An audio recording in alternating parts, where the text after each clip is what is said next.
Baik, bismillahirrahmanirrahim. Assalamualaikum warahmatullahi wabarakatuh. Jumpa lagi dengan saya di Abil Maiwa Channel. Jadi teman-teman, channel ini adalah merupakan channel pendidikan tempat kita berbagi tentang aplikasi pendidikan, Microsoft Office, serta tips dan triks komputer. Jadi pada video kali ini teman-teman ya, kembali lagi admin akan mencoba mengupdate ya informasi terbaru seputar perkembangan P3K Guru formasi tahun 2023. Yang mana di sini yang akan kami bahas adalah pembahasan model soal P3K Guru 2023, perihal soal tes P3K Guru 2023, tes situasi kerja observasi, soal SJT untuk P2 dan P3 teman-teman ya. Ya, jadi ini penting sekali ya untuk P2 dan P3 untuk menonton video ini, karena di sini kita akan membahas soal-soal tes P3K Guru 2023, yaitu tes situasi kerja observasi yang bakal menjadi salah satu penentu kelulusan P2 P3 mendapatkan nilai tertinggi. Tapi sebelum kita lanjut, bagi rekan-rekan guru yang baru pertama kali mampir di channel ini, jangan lupa tekan tombol subscribe dan aktifkan lonceng notifikasinya agar setiap hari teman-teman bisa mendapatkan update informasi terbaru seputar perkembangan P3K Guru. Baik Bapak Ibu, tanpa perlu berlama-lama lagi, kita langsung saja to the point ke informasinya, perihal soal tes P3K Guru 2023, tes situasi kerja observasi, soal SJT untuk P2 dan P3. Langsung saja kita to the point ke informasinya. Jadi soal nomor 1 teman-teman ya, dalam suatu kelas itu terdapat 3 anak ya yang berasal dari luar suku bangsa. Mereka memiliki ciri fisik ya dan logat bicara yang berbeda dengan teman-temannya. Jadi intinya dalam satu kelas itu ada 3 siswa teman-teman ya, berbeda suku bangsa dengan temannya yang lain. Artinya ada keanekaragaman dalam suku bangsa dalam satu kelas ya. Pada saat Anda sedang memberikan tugas kelompok di kelas tersebut, semua peserta didik menolak untuk satu tim dengan ketiga anak tersebut. Sebagai pendidik, langkah apa yang Anda lakukan? Nah, seperti itu ya. Jadi kata kuncinya semua siswa yang ada dalam satu kelas itu menolak 3 orang yang berbeda suku dengan mereka untuk diajak bekerja kelompok. Nah, sebagai seorang guru, kira-kira apa yang Anda lakukan? Nah, seperti itu ya. Jadi di sini ada 5 opsi jawaban ya, A, B, C, D, dan E. Dan teman-teman harus ketahui soal SJT itu tidak ada istilah benar salah. Semua opsi jawaban mendapatkan bobot nilai teman-teman ya. Tapi di sini ada bobot nilai paling tinggi. Bobot nilai paling tinggi itu 5 teman-teman ya. A, memberikan wawasan kepada siswa untuk saling menghormati sesama dalam perbedaan dan menempatkan ketiga anak tersebut dalam kelompok. Kemudian B, memfasilitasi terjadinya diskusi berdasarkan penghargaan dan penghormatan satu dengan yang lain. C, menempatkan peserta didik pada kelompok dan meminta semua menghargainya. D, membaurkan mereka dalam kelompok dan mengancam yang menolak akan kena sanksi.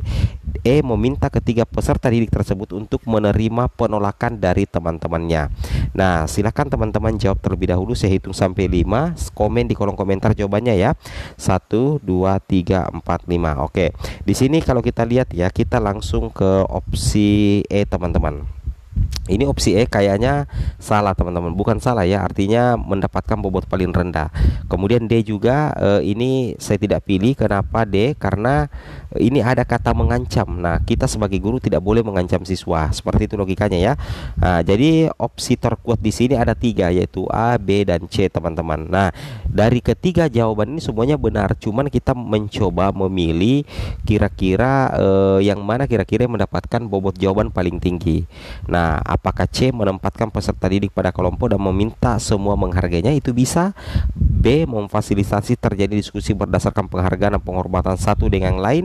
Bisa juga ya, karena ada penghormatan kepada yang berbeda suku bangsa. Memberikan wawasan kepada siswa untuk saling menghormati. Nah, sepertinya yang paling bakal mendapatkan bobot tertinggi opsi A teman-teman. Kenapa saya katakan? Karena di sini ada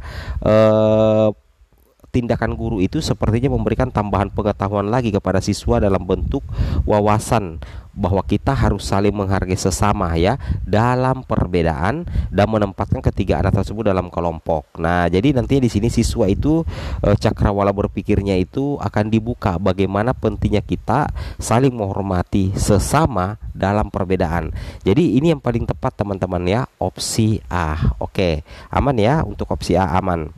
Oke, silakan komen di kolom komentar untuk jawabannya teman-teman ya. Kemudian di sini untuk nomor 2, Anda adalah seorang guru sekolah dasar di sebuah kabupaten. Anda melihat banyak anak yang telah menyelesaikan sekolahnya. Berdasarkan informasi, alasan banyaknya anak yang putus sekolah karena orang tua mendorong anaknya untuk bekerja daripada belajar untuk menambah penghasilan keluarga. Nah, terkait kasus ini, hal yang dapat Anda lakukan. Nah, seperti itu kira-kira ya. Apa kira-kira hal yang dapat Anda lakukan ya?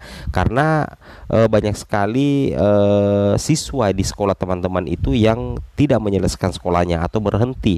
Karena kenapa? Karena itu dorongan dari orang tua bahwa anak itu lebih bagus bekerja daripada belajar untuk menambah penghasilan keluarga. Nah, ini tentunya bukan perkara mudah untuk bisa mengubah pola pikir dari siswa dan orang tua ini teman-teman ya. Nah, terkait daripada kasus ini, apa hal yang Anda dapat lakukan? A. Menerima kondisi tersebut sebagai sesuatu hal yang biasa. B. Mengajak beberapa anak tinggal di rumah Anda untuk dibimbing belajarnya. C. Mencarikan pekerjaan bagi anak itu karena cepat bekerja akan menolong ekonomi keluarga mereka. D. Menjelaskan kepada kedua orang tua untuk tetap menyekolahkan anaknya agar mengubah masa depan mereka kelak. E. Melakukan audiensi bersama dengan guru-guru lain untuk mencari solusi dan menjelaskan arti penting sekolah bagi masa depan anak-anak. Ya, ini soal yang cukup rumit. Silakan teman-teman komen dulu di kolom komentar untuk jawabannya. Nah, untuk opsi A teman-teman ya, ini saya tidak ambil ya, karena ini kayaknya tidak sesuai dengan pertanyaan ya. Kemudian untuk B juga kayaknya tidak kena dengan pertanyaan, jadi saya garis. Ini C, mencarikan pekerjaan, ini lebih-lebih lagi ya, kita justru mendukung mencarikan pekerjaan, ini salah ya. Sebenarnya bukan salah, tapi kayaknya mendapatkan bobot nilai rendah. Nah, jadi menurut admin pribadi ada dua opsi jawaban terkuat teman-teman, antara D dengan E. Nah, kira-kira mana jawaban paling tepat ya? Silahkan teman-teman komen dulu di kolom komentar ya. Nah, kalau menurut admin pribadi, admin lebih memilih D teman-teman ya. Saya ulangi, admin lebih memilih D, yaitu menjelaskan kepada kedua orang tua untuk tetap menyekolahkan anaknya agar mengubah masa depan mereka kelak. Kenapa? Kata kuncinya itu ada orang tua, menjelaskan kepada orang tua. Kenapa kita harus menjelaskan kepada orang tua? Karena orang tua lah sebenarnya teman-teman yang mendoktrin atau mendorong anaknya untuk bekerja daripada belajar. Jadi ini faktor orang tua sebenarnya, sehingga banyak siswa yang berhenti sekolah. Sehingga yang harus dilakukan oleh seorang guru itu adalah menjelaskan kepada kedua orang tua untuk tetap menyekolahkan anaknya agar mengubah masa depan mereka. Jadi kata kuncinya itu orang tua teman-teman. Nah, jadi opsi paling tepat dan bobot tertinggi itu ada di opsi D. Opsi E ini pasti mendapatkan poin 4 ya. Pasti mendapatkan poin 4. Ini benar sebenarnya, melakukan audiensi bersama dengan guru-guru lain, cuman tidak melibatkan orang tua di sini. Tidak melibatkan orang tua, sehingga yang paling tepat itu adalah opsi D teman-teman ya. Seperti itu kira-kira. Lanjut teman-teman ya. Oke, kemudian nomor 3 ya. Nomor 3, setiap hari Senin diadakannya upacara bendera merah putih agar generasi muda bangsa tidak melupakan jasa pahlawannya yang telah mengorbankan jiwa raga demi kemerdekaan bangsa dan negara. Namun kenyataannya teman-teman ya, masih ada siswa dan guru yang datang terlambat. Solusi apa yang cocok untuk permasalahan tersebut? Intinya begini ya, setiap hari Senin kan diadakan upacara, tapi masih ada saja siswa dan guru yang datang terlambat. Kira-kira apa solusinya? Nah, A, menyusun aturan yang mempertimbangkan sanksi yang menempatkan unsur pendidikan dan penghormatan atas pelakunya. B, antara guru dan siswa sebenarnya salah jika terlambat datang satu upacara, maka sebaiknya yang ada sanksinya pada keduanya. C, menghukum siswa yang terlambat dan memberikan pembinaan pada guru agar tidak mengulangi perbuatannya. Diberikan sanksi yang sama kepada guru dan siswa yang datang terlambat agar tidak terkesan membeda-bedakan. Meminta pulang kepada guru dan siswa yang terlambat dengan mengunci pagar sekolah. Ya, Kira-kira mana opsi yang paling tepat teman-teman ya? Oke, silakan teman-teman pilih jawaban yang paling benar menurut kalian ya. 1, 2, 3, 4, 5 ya. Jadi di sini kita garis dulu yang bukan opsi terkuat teman-teman ya. Ini E ya. Oke, kemudian ini teman-teman ya, D juga saya tidak sependapat ya, karena memberikan sanksi yang sama antara guru dan siswa. Kemudian C ya, kita ini menghukum siswa, ini kata menghukum ya, parah ini. Jadi sebenarnya opsi yang paling tepat ya, ada dua kemungkinan ya teman-teman, antara A dengan B yang paling kuat ini. Jadi menurut admin pribadi yang saya pilih sini A, menyusun aturan ya yang mempertimbangkan sanksi. Ini baru mempertimbangkan sanksi yang menempatkan unsur pendidikan dan penghormatan atas pelakunya ya. Atau teman-teman juga bisa pilih opsi B, antara guru dan siswa sebenarnya salah jika terdapat datang satu upacara, maka sebaiknya ada sanksi pada keduanya ya. Tapi kalau menurut admin pribadi ini yang paling tepat untuk mempertimbangkan sanksi apa. Belum ada sanksi sih ya. Oke, kita lanjut lagi teman-teman ya, untuk soal nomor 4. Nah, untuk soal nomor 4 seperti ini ya. Saat pembelajaran, guru memberikan pertanyaan yang dijawab oleh semua siswa. Salah satu siswa sudah menjawab atau berbeda dengan siswa lainnya. Seandainya Anda sebagai guru, apa yang Anda lakukan? Nah, jadi istilah seperti ini, pada saat pembelajaran itu guru memberikan pertanyaan yang dijawab oleh semua siswa, tapi ada salah satu siswa menjawab berbeda dengan lainnya. Seandainya Anda sebagai guru, apa yang Anda lakukan? A. Meminta siswa untuk menjawab dan berdiskusi tentang jawaban yang tepat. B. Meminta pendapat siswa lain mengenai jawaban yang tepat. Menyuruh siswa tersebut untuk pelajari lagi materi yang telah disampaikan. Menyatakan jawaban siswa sebelum benar atau kurang tepat. Guru menjelaskan jawaban yang benar dari pertanyaan tersebut. Kira-kira mana opsi jawaban? Ini agak susah, pendek soalnya teman-teman, tapi agak rumit sih untuk menjawabnya ya. Artinya salah satu siswa di sini ketika menjawab itu berbeda dari siswa yang lainnya, padahal siswa-siswa yang lain itu sudah bisa menjawab dengan benar. Nah, kira-kira apa yang harus dilakukan oleh seorang guru? Misalkan Bapak Ibu adalah guru, apa yang harus Bapak Ibu pilih ya? Nah, kalau buat admin pribadi ya, kita bisa mengandalkan siswa yang lain ya. Oke, kayaknya ada tiga opsi terkuat sih teman-teman ya. A, B ya, A, B dengan D. Ini agak kuat ya. Tapi kalau admin pribadi saya lebih cenderung ke A teman-teman. Meminta siswa untuk menjawab dan berdiskusi tentang jawaban tepat. Artinya siswa lain mungkin bisa mengarahkan untuk menjawab yang benar, kemudian kita diskusikan jawaban yang paling tepat. Nah, jadi ada diskusi ya, ada timbal balik antara siswa dengan siswa sih teman-teman ya.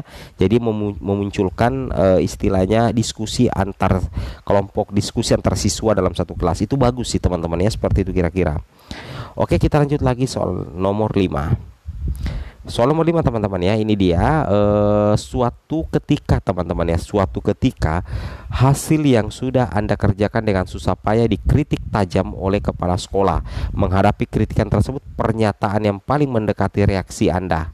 Wow, jadi ceritanya ini kita mendapatkan kritikan yang sangat tajam teman-teman ya dari kepala sekolah ya, terkait dengan apa yang kita sudah kerjakan. Padahal hal yang kita kerjakan itu sudah kita lakukan dengan kerja keras teman-teman ya, tapi tetap juga mendapatkan kritikan yang sangat pedis dari kepala sekolah. Kira-kira menghadapi kritikan tersebut, pernyataan yang paling mendekati reaksi Anda apa? A. Tidak membalas kritik tersebut dan juga tidak melakukan perbaikan karena tidak ada gunanya ya. B. Tetap mempertahankan hasil pekerjaan saya dan berargumentasi dengan kepala sekolah, menerima kritik apa adanya dan mencari sumber referensi baru yang mendukung, menahan diri, mencermati kritik tersebut untuk melakukan perbaikan, meminta penjelasan dan dukungan kepala sekolah, dan mencari strategi baru untuk perbaikan. Ketika kita dikritik oleh kepala sekolah, seharusnya yang kita lakukan itu meminta penjelasan dulu teman-teman ya, meminta penjelasan. Setelah itu kita meminta dukungan kepala sekolah. Bagaimanapun juga kepala sekolah itu adalah atasan teman-teman, dan mencari strategi baru untuk perbaikan. Jadi di sini ada diskusi lagi antara kepala sekolah dengan guru. Jadi ini yang paling tepat teman-teman, menurut saya ya, meminta penjelasan dan dukungan kepala sekolah dan mencari strategi baru untuk perbaikan. Seperti itu kira-kira. Oke, kita lanjut lagi untuk soal nomor 6. Ya, untuk soal nomor 6 ya, sebaiknya teman-teman yang jawab sendiri. Ini ada soal nomor 6. Silakan teman-teman jawab sendiri dan tolong tulis jawaban teman-teman untuk soal nomor 6 dan 7 di kolom komentar. Kita diskusi atau sesama member di channel ini bisa berdiskusi sih teman-teman ya. Ini untuk soal nomor 6 silakan dijawab ya. Kemudian lanjut lagi untuk soal nomor terakhir ya, nomor 7.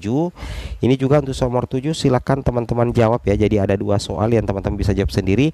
Nanti kita diskusikan di kolom komentar. Oke, semoga bermanfaat. Assalamualaikum warahmatullahi wabarakatuh.